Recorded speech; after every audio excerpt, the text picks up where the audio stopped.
incubators gave those companies millions of dollars and they tried to advance them. So I think it really comes down to that specialized knowledge with first knowing what to invest in. You know, make sure you have a vertical that actually makes sense, a business model that makes sense, a revenue model that makes sense, and something that's sustainable. And then once you have that, then you can start, you know, investing in more companies. You know, because I remember there was one in Fort Lauderdale, I won't say the name, and there was two dynamite guys doing it. One guy was from India, and his family were, you know, billionaires. He was a billionaire. He had a public company with a massive amount of shares, super bright guy. And the other guy had a lot of business experience. And they brought me in and they wanted me to be a general partner. And I was really excited about the idea because I was like, wow, you know, this is awesome. I'll get so pumped about this. I can help so much. You know, I'll be excited. And I went in and they started showing me the companies, and I was just in disbelief. You know, like one of the companies was a company that made ice cubes. And I was like, I'm not even making this up, you know. The bar around ones. Yeah, it was unbelievable. And they were like, oh, the great thing about this company is it's the oldest company in the country. It was incorporated, the first company to be incorporated making ice. Back in the 1800s, we didn't have electricity, and ice was a necessity. And I was like, okay, how does that help us now? you know what I mean? And they couldn't give me an answer, you know? So I was looking at even, you know, all their companies. I was just saying to myself, I'm like, if I invested money in this, I'm gonna lose all my money because none of these companies are gonna be successful. So the deal I tried to do with them was I say, I'll come in as general partner, but I only want it based on the new companies, and I wanna pick all the new companies myself. You know, and they didn't want to go that route. They kind of wanted to go with what they believed in. And then long story short, all the companies went out of business. They had a beautiful office right on the river in Fort Lauderdale. They closed it up, and now they're just, you know, trying to figure out what to do next. You know, so I think it's a big challenge. So in your opinion, there's not one down here. You know, I don't want to ever say something absolute like that. You know, because I'm sure, you know, there's maybe incubators I don't know about that they're doing well. But I'm saying from a number standpoint, a percentage standpoint, in 20, 25 years, I've never seen anyone ever do it successfully. And I base that on the facts and the evidence that we've never had a success story in South Florida that came from an incubator that went on to have a big valuation. You know, unless someone can tell me a name of one, you know, I got to go off the data. You know, I go off evidence. I don't go off my opinion because my opinion doesn't really mean that much. You know, I can believe anything I want, but unless I have the data to support it, what value does it have? So someone can show me, hey, you know, this company started in, you know, Boca Raton at this incubator, and they started with nothing, and now they've grown into this, whatever. I'd be like, okay, that's a success story. But so far, no one's been able to do that.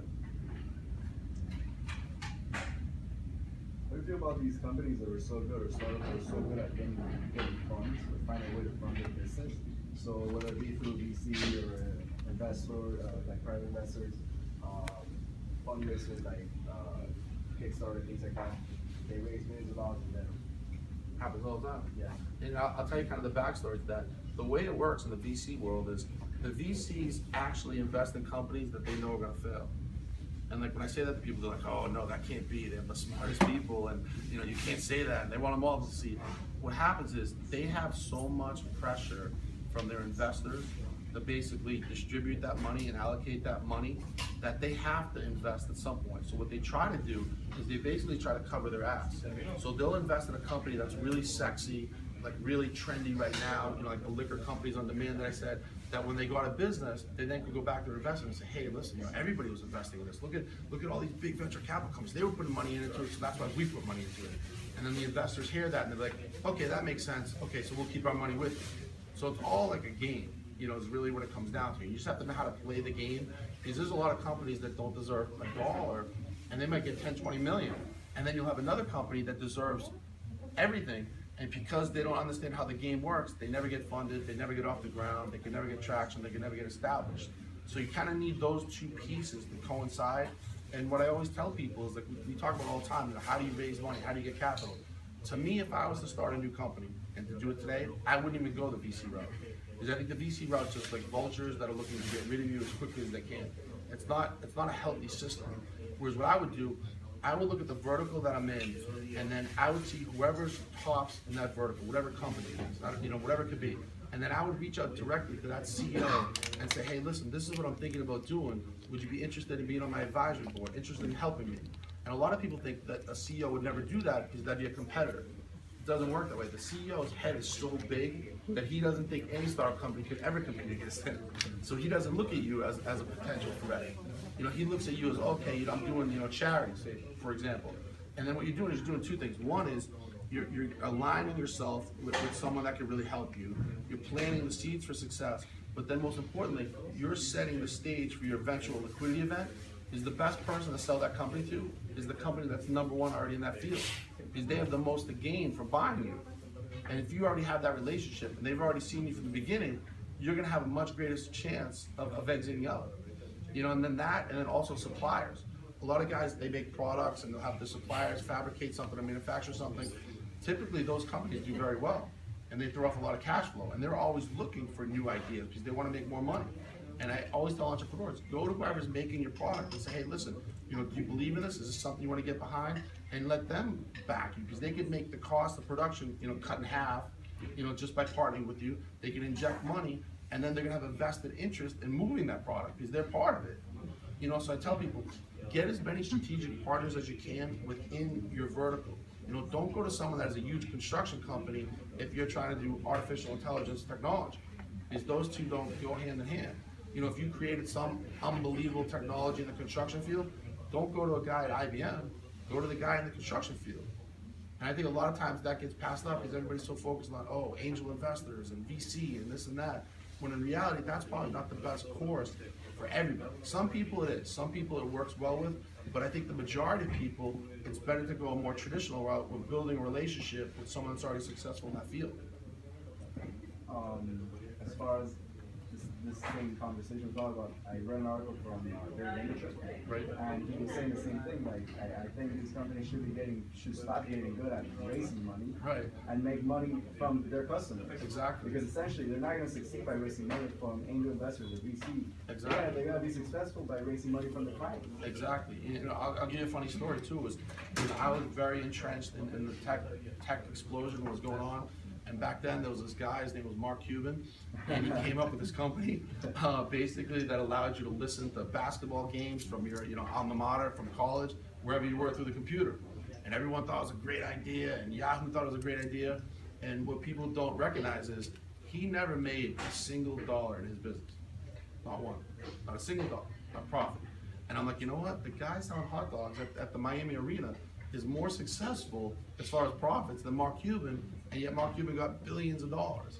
But he was great at getting that money and pitching that story and brainwashing people into it, when in reality, I think it's more important to have a business that throws off cash and throws off revenue, because even if you don't sell it, you still have a money machine. So you run the show, you call the shots. If someone makes you an offer, you can say no because you're making $10 million a year from that business. Whereas if you're not making any money, eventually you're gonna have to sell out because you're gonna run out of cash. And then, as far as your personal success, I have a two-part question. Safety nets, right? So a lot of people have safety nets, and they want to start a business, they want to be successful. But then I think it's detrimental to their success because they're thinking, they're planning for failure before they even started on the main plan, right? Right. So if I say, I'm going to start this company, and if things don't go well, I can do this. As far as safety nets, what do you think? And you clearly didn't have any. Yeah. Do you think that helped or hurt your success?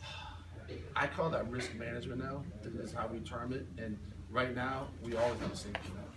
Because there's too much risk. I can't get into something where the downside risk is just too much that could ever affect me. Growing up, I really didn't have a choice. And if I had a choice to have a safety net, yeah, I would have took that backpack with me. Trust me, that would have been a good thing. I don't think that would have impeded me in any way, because I tell everyone all the time, don't ever give up your job to go chase your dream, because your dream may never materialize. You always gotta have a backup plan. You always gotta have a plan B no matter what, because no one controls the future. No one has a crystal ball. No one hits a home run every time. And sometimes you're gonna strike out. You're not gonna hit that home run every time. So if you don't have something to fall back on that can still stabilize you, to let you get back up to the plate again, it's gonna be hard to get back in the game. And I see a lot of guys that do that, and they're like, I don't have a safety net, I'm all in. And then it doesn't work out, and then they're living with their parents. And I'm like, well, how are you gonna get back in now? How are you gonna get back in the game now? And they're like, no, there's no getting back in. I'm like, well, is that a good plan? Whereas I'd rather have it that, hey, if I don't hit a home run this time, all right, I'm gonna retreat, I'm gonna recalibrate things, and then I'm gonna re-engage, because I want another chance to hit that fastball and hit a home run. I want as many chances as I could get, because I may not do it on the first one. Like, I'm realistic about it. You know, a lot of times we'll start a business and I'll say, okay, if this trajectory doesn't work, then we're gonna transition to this one. So we already have the safety net ready to go. So if we see some resistance here and it's not clicking, no problem, hit the button, let's go over here, let's do this.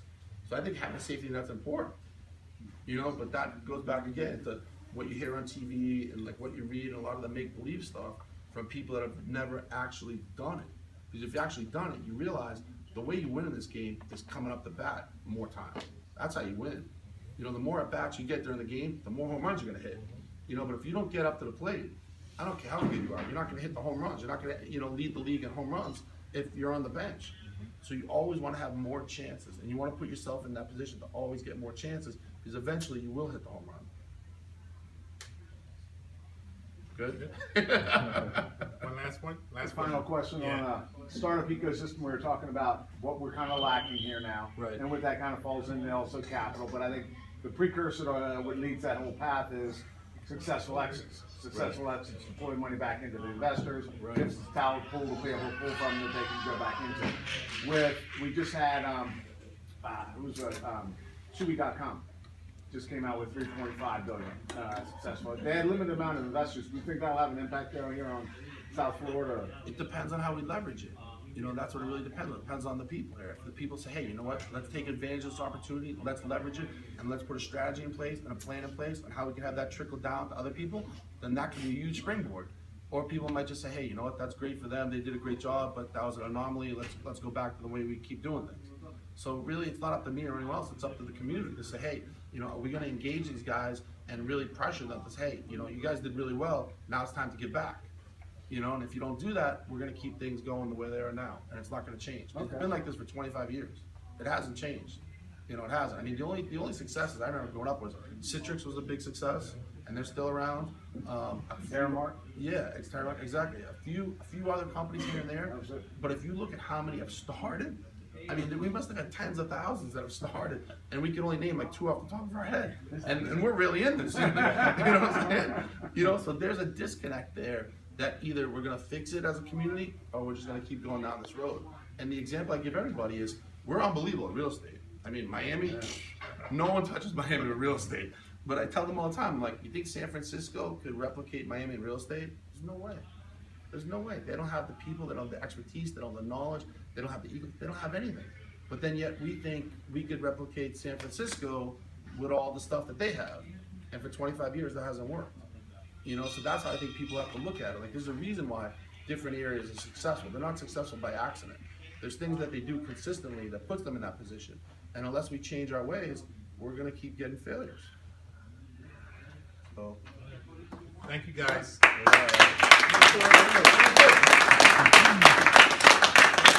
around and network, meet each other. That's what it's all about. Educate, connect, and inspire. Thanks for being here, Louis. Thanks, brother. Grateful. Appreciate it. Grateful, guys. Thank you.